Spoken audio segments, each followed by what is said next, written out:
Right, it's flat and bloody ugly. Thank God I got my lamp. Sharon, Miss Bennett's looking for you. So, didn't Vera say there was some garbage? She wouldn't mean Sharon, would she?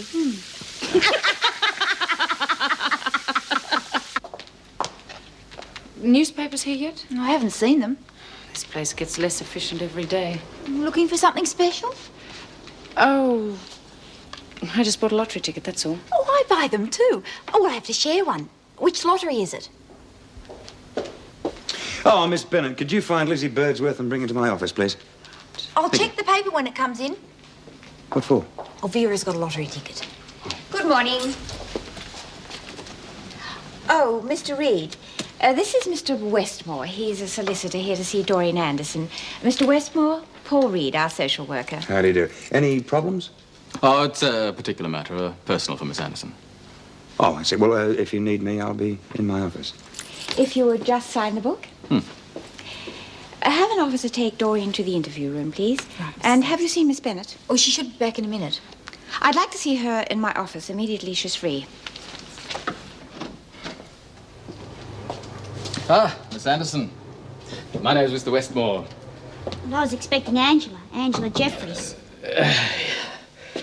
Do sit down, Miss Anderson.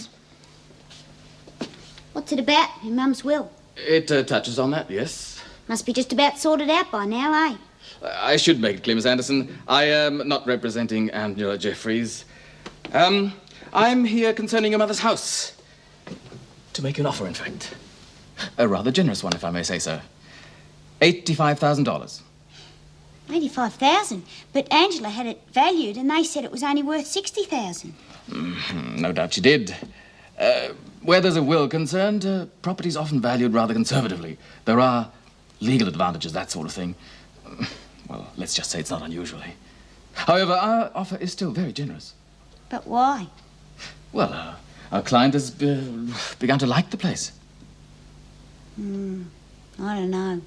Let me assure you, Miss Anderson, you won't get a better offer. Oh, maybe not. But you see, I got this friend, Lizzie Birdsworth. And anyway, she's kind of old, and we just thought that we would be living there. $85,000 is a lot of money. Well, I'll have to make up my mind. Could you give me a couple of days? My client is looking at other properties. All right. I'll give you my card, but I want to assure you the matter is urgent.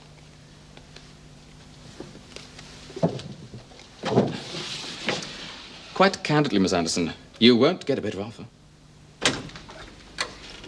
You wanted to see me? I do indeed, Miss Bennett. There is a report in here of yesterday's art exhibition. I've marked a paragraph, mercifully a small paragraph. I would like to hear your comments on it. It's a lie. Well, certainly it is just an insinuation. But I think you ought to tell me what has been happening. It's very simple. That agent of Vincent's, he's trying to incriminate me. Why should he try to do that? Well, I don't know. Publicity, I suppose. Look, I was talking to Vincent. Mentioned that I'd once been interested in art. She offered me a painting and I took it. Foolishly, perhaps, but I trusted her. She gave it of her own free will? Of course. Without any suggestion from you? You know my record, Mrs. Davidson.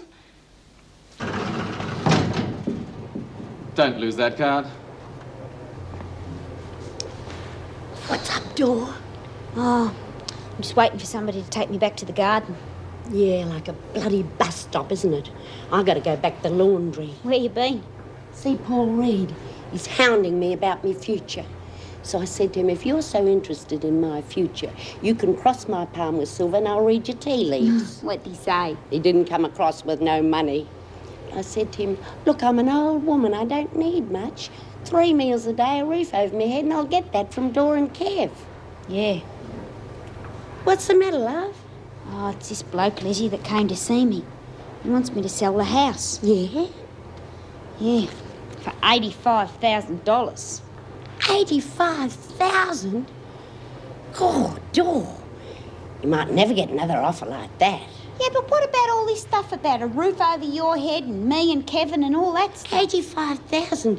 You could buy a couple of houses for that. No, I couldn't. Not anywhere decent. Well, I'll tell you what you got to do. You got to talk to Kev. You reckon? course, it's only natural. I mean, he's a bloke, isn't he? Is this a conference? Go on. Oh, well, Mr. Reed, I got this problem, you know, it's personal, sort of, and I was wondering if you could ask Kevin to come in and see me and tell him I'd like to talk to him real quick. Yes, certainly. I can't help. Oh, no, thanks anyway, but I'd really like to talk to Kevin, you know, him being my boyfriend and everything. Okay, well, I'll ring him this morning. Meantime, I'd better get somebody to take you back to the laundry. Oh, no hurry. With my luck as it is lately, I ought to get Miss Bennett. I'll get somebody anyway. I accept your explanation, Vera. Obviously, there has been a misunderstanding. Misunderstanding? I heard that man at the art exhibition yesterday. He told that reporter that I'd blackmailed Vincent. That's where this came from. Vera, these kind of innuendos are often made by the press without any encouragement from anyone. But I heard him. Oh, I take a very serious view of this, Mrs. Davidson. If you accept my explanation, then I insist that he be banned from Wentworth. Did you hear the entire conversation? I heard enough. Enough to make a mistake. Vera, I have met Mr. Austin, too, and I believe him to be a man of principle, genuinely interested in the rehabilitation of prisoners. I have accepted your explanation, and we will let the matter rest there. But I do suggest you return the painting. Well, I would have done that already, but I've given it to Mr. Austin to be framed. I went to see him yesterday and asked for it back. What did he say? That he'd sent it away. Special frame. Well, then, I would suggest that is the explanation. If it would make you feel better, I will take the matter up with Mr. Austin. If you have any faith in me, Mrs. Davidson, he should be banned from Wentworth. Supposing you are right about this, Vera, what do you expect banning him would achieve? It would just stir up adverse publicity about stopping him from seeing his client. Mrs. Davidson, I'm not imagining this. Leave it with me.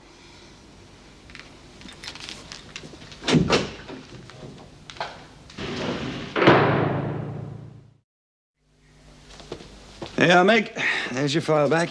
Oh, that was quick. Oh, well, a half an hour without interruption makes all the difference. I'll see you later. Wentworth Attention Centre. Mr. Reed.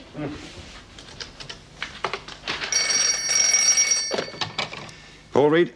Oh, Mr. Reed, look, it's Kevin Burns here. I got a message to ring you. Is Doreen all right? Yes, she's okay, and thanks for being so prompt, Kevin. Are you sure Doreen's all right? Yes, she's fine. She does want to see you. She wants your advice on something.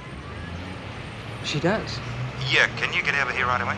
Yeah, sure. I'll be there in half an hour. Yeah, fine. We'll see you then. Some people never seem to have work to do. Oh, Kerry Vincent must have sold a painting. I just saw David Austin looking very pleased with himself. No doubt. That Vincent woman gets too many privileges.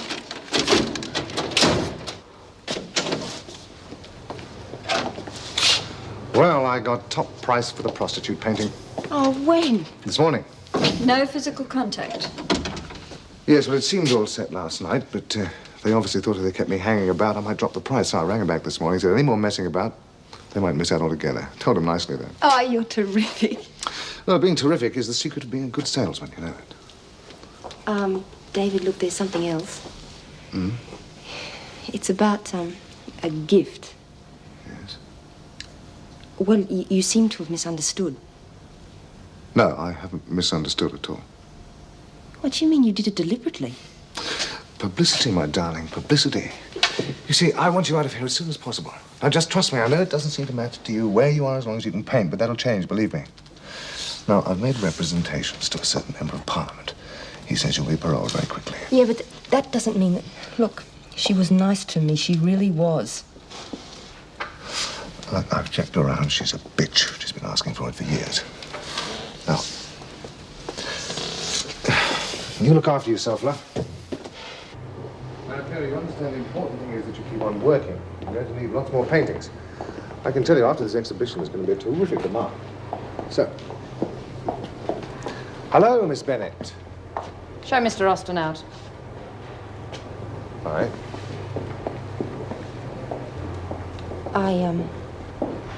I spoke to him about the painting. Had a good laugh, did you? Look, I didn't know anything about it. I've seen the governor. Seems your little plan's fallen apart. She doesn't put much faith in Crims and their associates. Yes, for a while there, I was starting to go soft. I've apologised.